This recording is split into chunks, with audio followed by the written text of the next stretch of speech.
السلام علیکم ورحمۃ اللہ وبرکاتہ۔ محترم عزیزوں، ایک مرتبہ کچھ نوجوان جا رہے تھے۔ راستے میں ایک بوڑھے شخص کو دیکھا کہ وہ بیٹھا کچھ کھا رہا ہے، تو ان میں سے ایک قریب گیا اور کہنے لگا، چچا میاں، آپ روزے کی حالت میں، روزے کے دنوں میں کچھ کھا رہے ہو؟ تو کہنے لگے، جی ہاں، میں روزے کے دنوں میں روزہ رکھ کر کھا بھی لیتا ہوں، پی بھی لیتا ہوں۔ تو یہ نوجوان سارے دل میں ہنسنے لگے کہ واہ بھئی، یہ کون سی بات ہو گئی کہ روزہ رکھ کر تم کھا رہے ہو، پی رہے ہو؟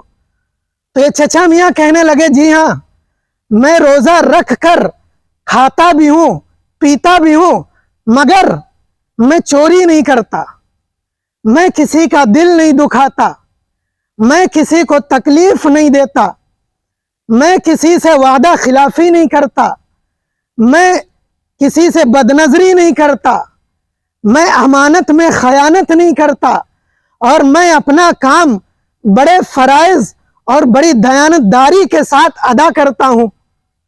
اور میرا معدہ، میں چونکہ بیمار ہوں، بیمار شخص ہوں، میرا معدہ اتنا مضبوط نہیں کہ وہ بھوک کو برداشت کر سکے، میری جان پر آ جاتی ہے، اس لیے میں روزہ نہیں رکھ سکتا۔ پھر تھوڑی دیر کے بعد چچا میاں کہنے لگے ان نوجوانوں سے کہ یہ بتاؤ، کیا تم لوگ روزہ دار ہو؟ تو اس ٹیم سے ایک نوجوان نکلا اور چچا میاں کے کان میں آہستہ سے یہ بولنے لگا کہ چچا میاں، ہم صرف کھاتے پیتے نہیں ہیں، ہم صرف کھاتے پیتے نہیں ہیں۔ اس سے کیا معلوم چلا، باقی سب کرتے ہیں۔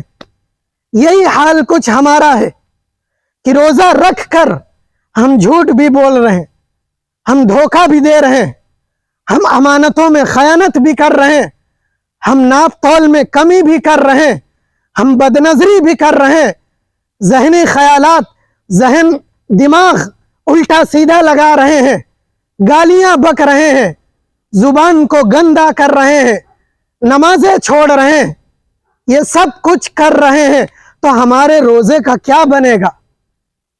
کس لائق ہمارا روزہ ہوگا؟ سوچئے تو ذرا۔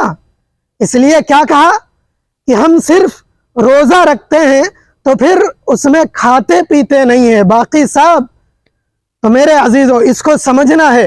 اللہ رب العزت ہم سب کو متقی اور پرہیزگار بنائے۔